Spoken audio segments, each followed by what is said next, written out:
Elizabeth is trying to kill me. This is so true, you guys.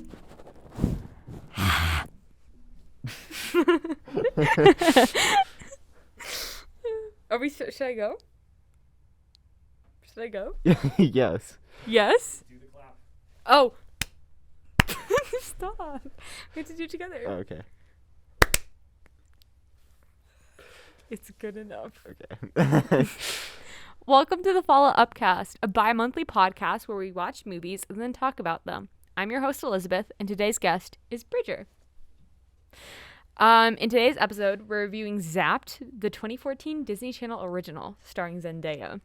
I'm just going to start this episode by giving a synopsis of the film in case any viewers haven't had the pleasure of watching this masterpiece themselves. So the protagonist of this story is Zoe, whose mom had just remarried. Zoe finds herself with 3 unruly stepbrothers and a very loud stepfather. The men in this movie are like comically villainous. For example, her stepfather wakes her up with an air horn.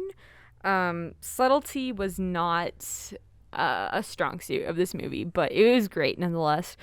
So it's her first day of high school, in this new high school. Now that she's moved, and all the men there disgust and inconvenience her. She is just a men-hating misandrist icon.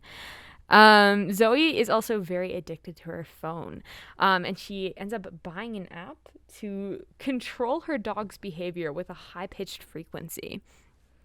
But through a series of unfortunate events, her phone gets dunked in water, then zapped by his satellite dish, and then it ends up in dog food, and this somehow like changes the app so that it's not a dog controlling app anymore, it's a boy controlling app. So this introduces the main plot of the movie, where she uses this app to improve the men in her life.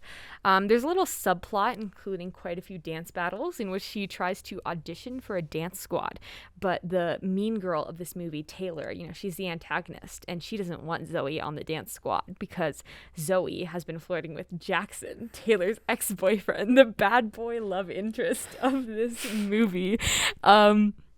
So she can't get into the dance squad. She has to run the varsity or the junior varsity or something. Junior varsity squad, and they're really bad. But it's okay because she has her boy controlling app. So she starts using this app to control all the people on her dance squad, all the people in her life. She even makes Jackson kiss her, which is very scandalous. So she uses this boy controlling app to just make her life easier. But then she begins to realize that men are actually great. That she doesn't need to improve them, and that it's been so evil of her to rob boys of their autonomy. So the mean girl, Taylor, gets a hold of Zoe's phone and uses it for pure evil. I think she tried to enslave the entire male race. But I got really confused at this point because Zoe's family begins to all the men in her family break free of the iPhone spell by panting like a dog. Well, it was and shaking and rolling over. They were so passionate about this that they broke the spell. So and then her crush also joins in. So they break the spell of the iPhone by willpower, but they're not even doing anything good with it. They're all just panting like dogs and shaking and rolling over. So things got really weird. But moral of the story is Zoe was wrong to control men. Cell phones are evil. That was another big moral of the story. Mm-hmm. Basically the whole lesson is that men are great and cell phones are evil. And she breaks her cell phone to prove that. Yeah, one of the last lines in the movie was when Zoe said, "There's more to life than what's on a phone," and that was just the entire theme really of the profound movie in one sentence. So profound. Yeah. So if you like long, reoccurring dance battles, this is the movie for you. It has it all. What were your first impressions? What were your thoughts when you were watching the movie? I was really confused. It's nothing was explained well. I didn't know what grade they were in because they all looked like adults, but they all were in high school, and I don't know. It was really confusing. I couldn't figure out what was going on there. Um, Zoe's friend, what was her name? The redhead. It doesn't matter. Yeah. She like there's this one guy who farts a lot, and What? and like one of the first things she says is like talking about how the school charter doesn't make farts illegal. And I was wondering, like, do school charters usually make farts illegal? There are so many little things in this movie that I forgot. I watched this like a week ago, and I have no recollection of a farting man. What was it? Trip? Oh, Trip, and he talks in third person the entire time. Yeah, and he farts a lot when he's not under the spell. It was a little horrifying. I do remember Trip because like Trip was like aware that he was being robbed of all bodily like autonomy, and he was like, the Trip does not like this. Something is not right, because he always referred to himself as the Trip, and he'd be like made to do things, and like he was like, the Trip can no longer control himself. It was like kind of sad. Speaking of the ginger, I can't say that anymore. I'm kind of ginger. Like, okay, Disney has this like obsession with like a token ginger sidekick. Like you see it in Wizards of Waverly Place, and also I think Shake It Up. I think that was like another show Zendaya was on in which she had a ginger sidekick. I shouldn't call Bella Thorne a sidekick. I guess she was like also a star of the movie. But basically, Disney likes a ginger best friend that are like eccentric and are just like they do weird things for comic relief. Yeah. Okay, we both brought this up. This smartphone thing, like Jackson, the love interest, just calls Zoe smartphone the entire time. Like instead of like babe or just calling her Zoe, you know, normal things. He's like, hey, smartphone. That's a great idea, smartphone. Okay, not once did he say the word Zoe. I think that every time he called her smartphone, except for once when he referred to her as her. He came up to Taylor and Zoe, and he was like, I wasn't looking for you, I was looking for her. I think that he just didn't know that her name was Zoe. I agree. And he had already committed to the smartphone bit, and he couldn't go back. But I thought this movie was like a great like encapsulation of mid 2010 fashion. Like I just remember like, okay, number one, it has like the classic Disney Channel, like it looks like you were just assaulted by Claire's, like the layers, the sequins, the colorfulness, and they also wore like hip-hop clothes when they did like the dance numbers, which is hilarious. But I noticed in particular, like I don't know why this was so important to me, but I wrote it down in my notes.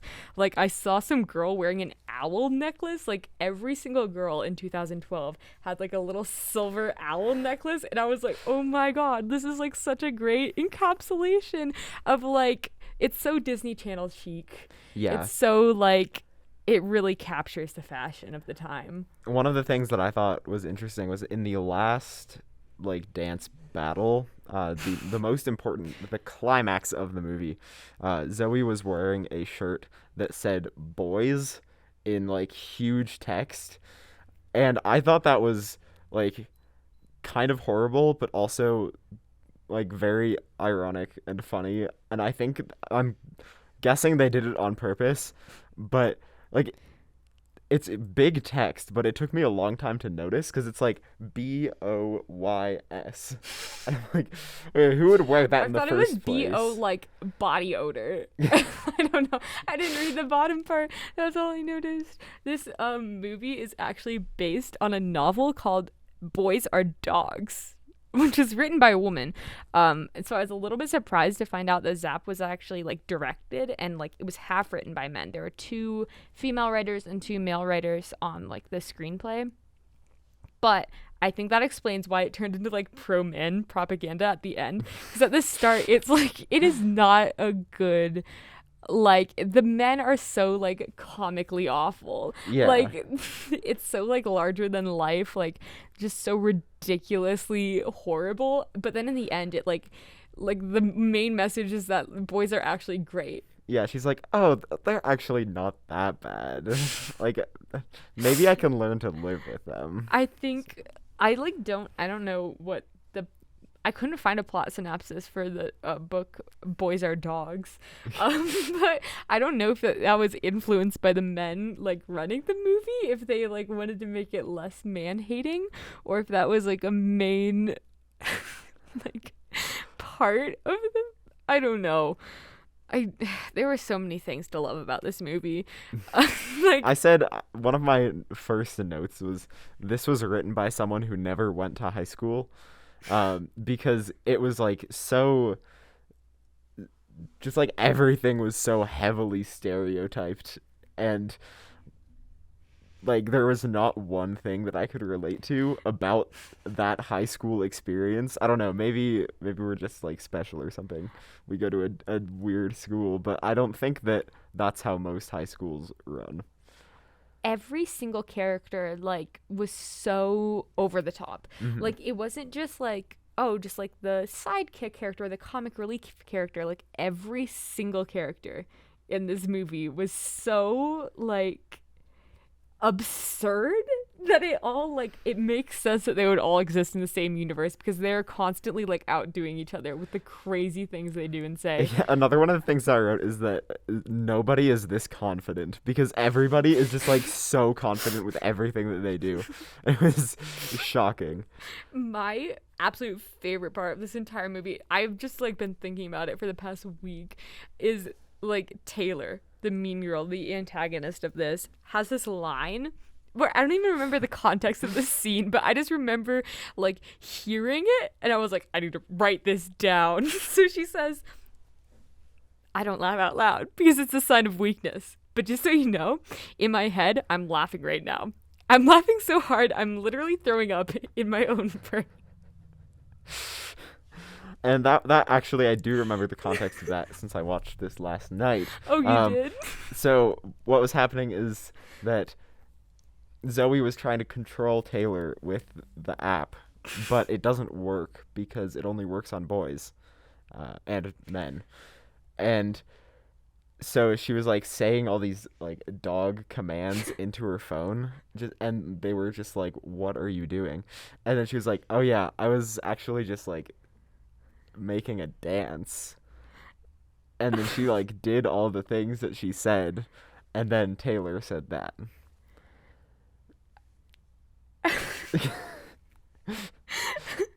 The sound effects in this movie had me losing my mind. Like something important would be happening. Like the climax of the movie would be happening, like something dramatic, something that's supposed to be like heart wrenching, and there would be like a boy yo yo sound effect.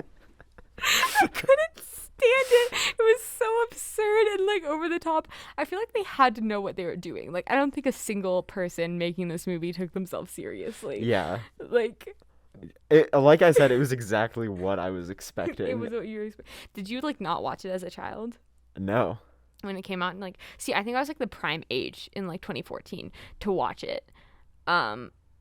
It, but like coming back at it and like being high school age and watching, but I'm assuming they're meant to be our age or like maybe younger.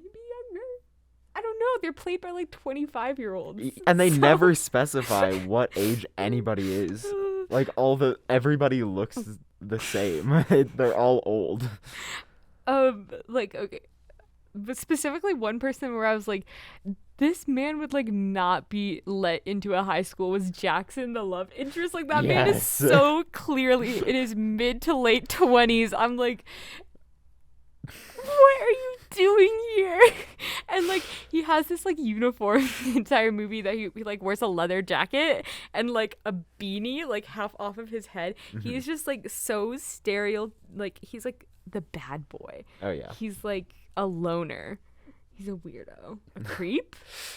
He probably listens to Radiohead. You're wearing a leather jacket.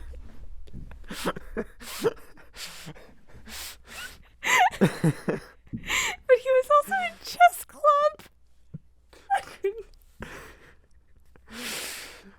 Jackson was just like also in chess club. I loved that, like, when he was walking Zoe to her class on the first day of school, and they stopped in the hallway, just like in the middle of the hallway, and they were talking, making like weird eye contact, and he makes a comment about how Zoe probably spends a lot of time on her phone because also he's psychic, and and Zoe responds that she limits herself to 2 hours a day, 3 tops, but the whole like time that they were walking, her phone screen was just on, like in her hand, and just like on the home screen. And I'm like, there's no way that your phone screen is on all day. You're not doing anything on it, but you also limit yourself to 2 to 3 hours a day. It's like, would it be bad to say that? I was shocked to hear that because sometimes my screen time is like 8 hours. that is a lot of screen time. But yes, 2 hours, 3 hours a day is not. It's not bad. I mean, bad. It could be better, but It could be a lot worse. I've definitely been my worse. screen time was like an average like 12 hours, and I was like, how am I like a functioning person? Oh my god. Also, like, just that she was careless enough to spend $10 on an app To control her that she looked at for like 2 seconds. It was so janky looking too. I don't know if Yeah. that's what apps looked like in 2014, but it was like so bad. And also at the end of the movie, I don't know if they just didn't have the budget to like actually break her phone, but like instead of like an actual cracked phone screen, like it was literally like they just made the screensaver of the phone like a picture of a cracked phone. Yeah. Like it was like so clearly like the phone itself is not actually cracked. It was just like a picture they pulled up on the I enjoyed iPhone. that. Oh my god. And then also to explain the books on our desk, I thought, okay, so her and Jackson, they're not like other kids. They're different. You know, Yeah. they're cool. They're cool kids. They are like intellectual. They are so profound, and they bond over their love of To Kill a Mockingbird. It is their favorite book. And they think it is like so intellectual and unique of them. Like no one else has ever read To Kill a Mockingbird ever, as if it isn't literally 8th grade required reading. Like every single kid in the United States has read this awful book at some point in their life. And they're like, he's like, you've read that book? Like it's like underground. And I'm like, I couldn't take it. Oh my god. We had quite a discussion today about the cottage cheese incident. Like, yeah. I don't know. Like, her breakfast of choice is cottage cheese. Like, she's a 65-year-old woman. And, like, she gets really mad when her brother puts cottage cheese into a smoothie. But I would be more concerned for his, like, health. Because, like, who puts cottage cheese into a smoothie? It was also a whole, like what, half pound of cottage cheese It or was like something a like that. container. Yeah. It was like a sizable container of cottage cheese. It was like a sour cream container. And she like wrote her name on it like she was like in a like workplace. I don't know. Well, going back to the park scene where they talk about To Kill a Mockingbird, one of the things that I wrote down was, I'm just waiting for Jackson to pull out an acoustic guitar and play Zoe a song in the park. Because Wonderwall. it was it was like such a like stereotypical, like two people meet in a park and the like soft boy is like reading his book. And it's like, oh, how lucky is this? We just like happened to meet in the park.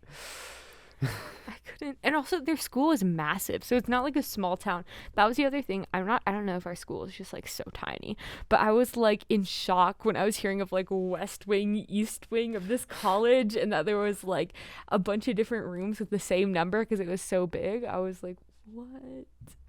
I don't know. I don't think that they have the same room numbers, just in different buildings. That seems like a bad idea.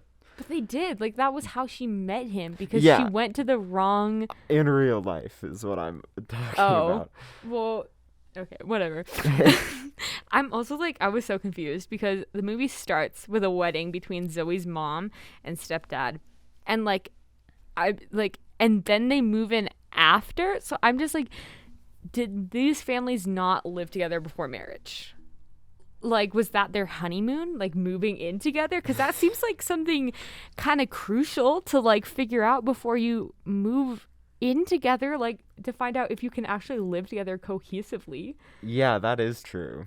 Like, and it wasn't like it was a seamless transition. Like, that's the whole plot of the movie, is that she moved in with these men and they're so awful. And like, why did they only find that out after the wedding is my question. But also, it's a Disney Channel movie, so I feel like I'm reading too deep into it. Yeah, I really enjoyed, speaking of the wedding, I really enjoyed the toast because it wasn't that long, but it was basically Zoe being like, I'm so glad that my mom found love. And I hate my stepbrothers, and I hate my stepdad, and I can't believe that I'm going to live with them. They're so gross. And then the dog incident happens. Oh yeah, she gets like covered, like the chocolate fountain gets knocked onto her, and it's like, I literally thought they were about to like recreate Carrie because she's like covered in this like dark liquid and it looks kind of like blood, and I'm like, are people's like heads about to start exploding? Like, it was, oh god. I didn't think it even looked like chocolate though. I was like trying to figure out what it was after it spilled. I was like, this is not the color of chocolate. It was, I think they like purposely recreated like the scene from Carrie because she's standing there and it's all dripping and she's like in shock, and I'm like, are we about to take like a very dark turn? But yeah, that wedding toast was really brutal. There were so many like really painfully awkward parts in the movie where I had to like fast forward 10 seconds and then something absurd would be happening and I like wouldn't understand what was going on. So I think my synopsis is probably really janky for that reason because I couldn't do it. Well, also, so the school has dance teams, and they have a varsity and a junior varsity dance team, and I was trying to figure out, what does that mean? Because like, I don't think, like, do dance competitions happen where you're in a like varsity team and you play against other schools' varsity dance teams? I couldn't like figure out if they're supposed to be cheerleaders. I think they're meant to be cheerleaders because they like perform at the basketball game, and like, but I think they just didn't want to like feed into like the trope of cheerleader because they were like, no, Zendaya's too cool to be a cheerleader. She's not like other girls. She dances hip-hop. Well, that's what I was trying to figure out also, because like they didn't plan on playing it at the basketball game. It was just like, oh, well, this is happening, so we might as well like put on a show. And it's, I don't know, there are lots of weird things about that, like that the junior varsity and varsity team practice at the same time in the same room. That doesn't seem like it's a huge school. There's other spaces. Also, like oh yeah, so they had the competition. You're right. It wasn't actually planned. Like, they just like happened to have their competition during the basketball game as entertainment, and like there was like a applause like meter to like gauge how much people are applauding, and like that is such a thing. Like, why are applause meters like? Is that like a real thing that like happens in real life, or is that only in like Disney movies? I'm guessing it's only in Disney movies because it's such like it's a horrible way to judge something. Applause meter, like. I think we're reading too far into it, but. And there was also like reporters at this basketball game. Like, it was not that large. It was just a high school basketball game, and they had like news people. Well, it was or like they were like announcers. Yeah, an announcer. I don't know. Maybe we just like, is that like a thing that's typical? I could not speak to that. This is so bizarre. I don't know. What like would you rate Zapped? That is a good question. From a scale of 1 to cottage cheese. Probably closer to cottage cheese. I don't know if that's good or bad, but it's definitely pretty high up there on the cottage cheese scale. I can't handle this. Because like I kind of was expecting something like this when I went into it, and it fulfilled those expectations, but also I was so confused, and most of my notes are just things that are like, why did you do this? There's like there are so many things that could have been done better, and like just things that they forgot, or just there's just like things that they forgot, like when Zoe makes it so that one of her brothers is like really into cleaning and another one is really into making good food. And so there's this one scene when one of the brothers is trying to vacuum out the oven, right?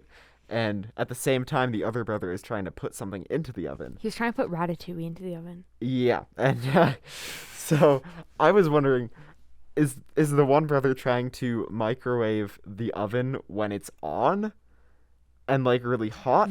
You or mean vacuum the oven? That's you said what microwave? I did not mean to say microwave. Okay. Vacuum the Okay. oven when it's really hot. Or is the other brother just trying to bake something in an oven that isn't on? I feel like we can't analyze it that deeply because it's like a Disney Channel original from 2014. I feel like we have to take it as it is, but I agree with what you're saying. Like, looking through my notes, like I have like 2 pages of notes, but so much of it is just like I don't understand what is happening right now. Like, there's so much happening. Yeah. In the 102-minute runtime of this movie, it felt like a lifetime. Also, that like that guy that was like imitating like a native dance. Oh my god. And he did it twice.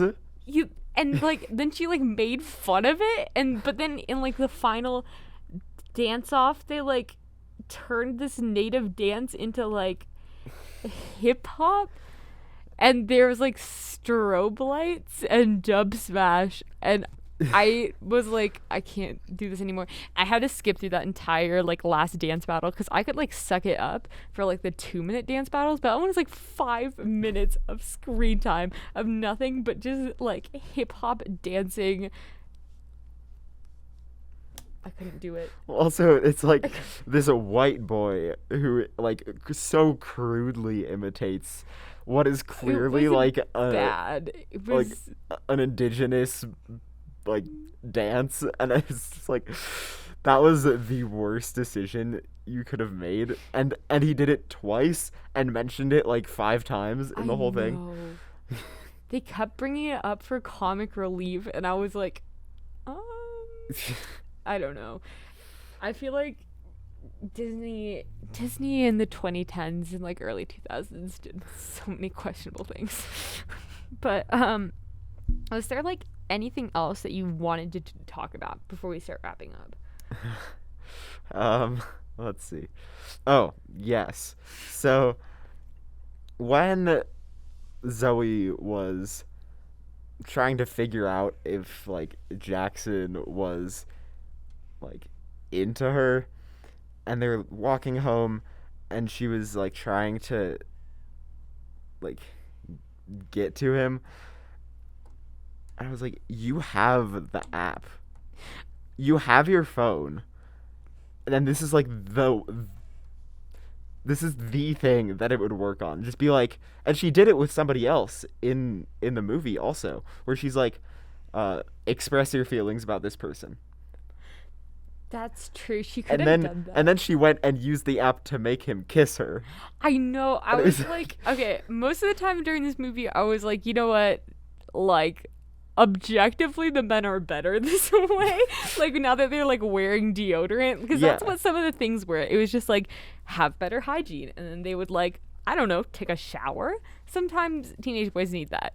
But, like, I don't know, at certain points it started to get into like a land of dubious consent where I was like, you can't just brain control him to kiss you, and then they ended up together in the end anyway. Yeah. And he was like so chill with it. He was like, oh, that's fine.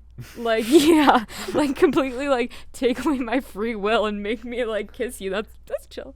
Yeah, and I was like, so you've discovered this like amazing tool, and then you go and use it just for like these such mild things, and you don't like go and actually do something important. She could have ended war. Yeah. Like completely. She could have like changed the entire world. And she was like, let's stick to making men do yoga. But also, I do have to say, like, I don't really like, okay, I understand that it's like the typical magic story where like magic comes with a price, you know, like it's gonna backfire. But honestly, I still think even like this might be a little bit evil to say, but even though they had like completely lost their like free will or whatever, I think it was for their own good. Because like some of them, like obviously there were scenarios where it's like blatantly evil, like I don't know, she just did blatantly evil things like making men flirt with her or whatever. But like if her instructions were to like make men like stop playing video games and like take care of themselves, like literally one of her instructions was like practice self-care, and I was like, see, I don't know, that doesn't seem so bad to me. Yeah. And then the men just like magically became like good at the end of the movie. Like every problem that they had before where like the men were actually insufferable, like terrible, in the end of the movie they were just like better. Yeah. Even though I will say the one thing that I enjoyed the most was when she made her stepdad not yell. I really liked how that was done, because like he would like wind up to yell, and then it would just be like really quiet, like a loud whisper. I thought that was done really well. like all these men were so abrasive at the start of the movie, and then even after she gave them like their autonomy back, they just like were improved versions of themselves. And I like don't really understand. I don't know. I think they were just like, this is enough of this, let's wrap it up. Like there was no clear progression of plot, but it's a Disney movie. It's a Disney Channel original about controlling boys with your cell phone. I don't know how much we can really dig into the intricacies. I kind of liked just being like, why didn't you do this? I liked it deeply analyzing it. You like analyzing the character progression. Like, this is such an interesting character arc for him. It's like one of the biggest issues was that like the dog would break into her room, right? I was like, close your door. It's so simple. But then she became besties with the dog, and it just She like did. stopped messing everything up. But she was like mad at the dog and all that, and then the dog was sleeping on her bed and like it's a huge house. There was no need for the dog to be in her room, but I don't know, it's very confusing. There was like I love Disney Channel because like in all of their movies they somehow like managed to incorporate slime into things. Like I don't know if it's like a way for them to like get back at Nickelodeon for like coining the whole slime thing, but like in every like Disney Channel original, like something like sticky gets like sprayed on someone, and there was so much of this in that movie where like the brother would like make a smoothie and it would literally be like stretchy and like gelatinous and like so like comically like unfood like, and there was like she was just constantly getting like splattered or like stepping in things, and then she'd have like that moment where she like lifts her shoe and like the liquid is like, it's like literally slime. I don't know if Disney is like trying to like throw shade at Nickelodeon and their slime thing, or if that's just like what they think appeals to children. Yeah, because there's like the pancake batter, and there was the bread incident, and there was like so many things like that. I did notice that. I don't know. I don't know. I kind of like Disney Channel originals because they all have like such a distinct over the topness to them. And I think this is like a good example of it just being so eccentric. It was entertaining. I agree. Do you have any like final thoughts before we end the episode? Shout out to Adam. Adam Who's was Adam? Adam was the oldest brother. He was cool. He was one of the best characters, I think. Didn't she like fix his ADHD? Yeah. And then she was like, "Oh, actually, no." But then he became really then, sad because he would just like yeah. he had like a whole like he had like a whole like sappy moment. Adam was funny. Yeah, and then and it was like they had that moment, and then she was like, "Oh, actually, I have to undo all this," and she was like, "Unfix your ADHD," and then he was fine. Yeah, it wasn't a problem for him anymore. Zoe But curing he was. mental illness. I just want to say he was the first one to break the spell. Was he? Yeah, he was the first one.